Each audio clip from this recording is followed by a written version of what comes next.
Hey, what's up, guys? My name is Noah, and welcome to Summon Supply. Today, we're going to be going over my plans and dreams of creating a TCG player business. I'm relatively new to selling trading cards and just business in general. When it comes to setting my mind to things, I think I am pretty good at following through. On TCG Player, I've been selling cards for roughly 3 weeks now. And in those 3 weeks, I've gained over 30 sales. The value of those products, it's $500 that I have sold. And ultimately, I am loving the experience. Now, with that said, whatever I say in this video, don't take as financial advice. I honestly have no idea what I am doing. I'm going out on a limb here, but the amount of videos that I have watched covering all of this, I think I have a little bit of an understanding. Now, I got some index cards here to kind of like guide me through this process. I'm not a YouTube creator nor a content creator. This is actually one of my first videos, so this will kind of help me go through what to cover. Now, a little bit about me. I am a husband, a father. I got 3 kids and a dog, a beautiful wife. I don't have a lot of free time because in my day-to-day life, I'm an active duty service member. But when I come home, I find it to be very relaxing to, unpack a new deck. It puts me at peace, and because of that, I wanted to take it to the next level. Now, there are 2 routes you can go.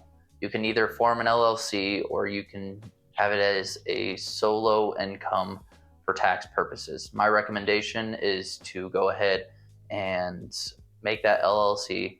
Online there's some businesses that will do it for you for roughly $100, maybe more depending on your state. I know for me it was $100, and register a domain. Now, with those 2 things, it's roughly $125, maybe $130. So if you don't want to start off with that, you can just honestly make a free account on TCG Player and start from there. Supplies you guys are going to need, at least from what I use, is I use these A4 mailers for any order that's under $20. They're the Kraft Invitation Envelopes, which those are roughly like $15 for 50 of them. And honestly, they will last you a while. If you want to scale, like I am trying to, is a thermal printer. Now that's probably going to be your most expensive purchase when it comes to supplies. But trust me when I say this, it is a lifesaver. There are sites like Pirate Ship and Stamps.com that honestly, the shipping is cheaper than if you were to just go to the post office. So that thermal printer that I have is a JADENS Bluetooth thermal printer. It prints 4x6 labels, and it costed me $50 or $59.99. The labels, you can get packs of 500 for like $15. And then obviously you want to get your bubble mailers, get your top loaders, your penny sleeves, and anything that you can think of. I'll make a video kind of how I package my shipments and what I use. But ultimately, when it comes to that, the startup cost that at least I incurred when starting this was roughly $550. Now, that $550 wasn't just on supplies for shipping. I started off selling the bulk cards that I had collected through opening different Magic sets or Pokemon sets, whether that be Japanese or English. I started off selling those, and I slowly worked my way up. And that $550 that I started with, I had purchased 6 Karlov Manor Commander decks, a bundle of the Modern Horizons 3 Commander decks. With those, I'm looking to possibly profit on them. I looked at the expected value or the estimated value based off of what cards are inside of it. And if I was you, I'd probably start off with Commander decks. Just know that there are going to be some discrepancies in what you see online and what you actually will get. So make sure you cross-reference TCG Player, that you do all the research before you hop into this, because you may think you're making a profit, but TCG Player takes like 13% on the total sell. So you really need to calculate this because it is a pennies game.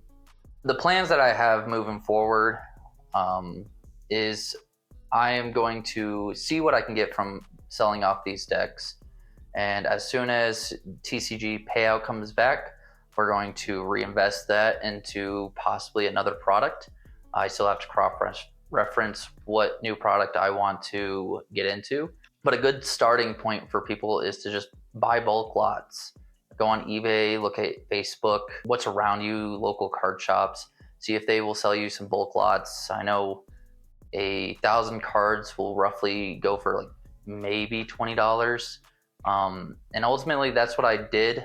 At first I had purchased a bulk lot of 1,000 Pokemon cards for $20, and that helps me tremendously. I'm not saying that every single bulk lot is going to make you money. From levels 1 through 4, until you get to 4, you're probably going to lose money or break even. So keep that in mind while you are starting this business, because ultimately it is going to be rough. The entire point of this video is to just kind of go over what I wanted to do, where I plan to go to, just kind of introduce myself to you guys. I'm not, like I said, I'm not a YouTuber, but I have been selling on TCG Player for 3 weeks. I'm already a level 3 seller, and it's already projected that by the end of this week, I should hit level 4. And I'm curious as to how the direct program works. I have, looked at a few videos here and there, and ultimately I think that's the route I want to go. I want to be the little guy that is just selling volume and volume and volume, and eventually turn this home office into a money printing machine when it comes to selling, a 25-cent token. So if you guys are interested in following the journey, I would say follow, subscribe, do whatever it is that your heart is content with. And I hope to see you guys in the next video.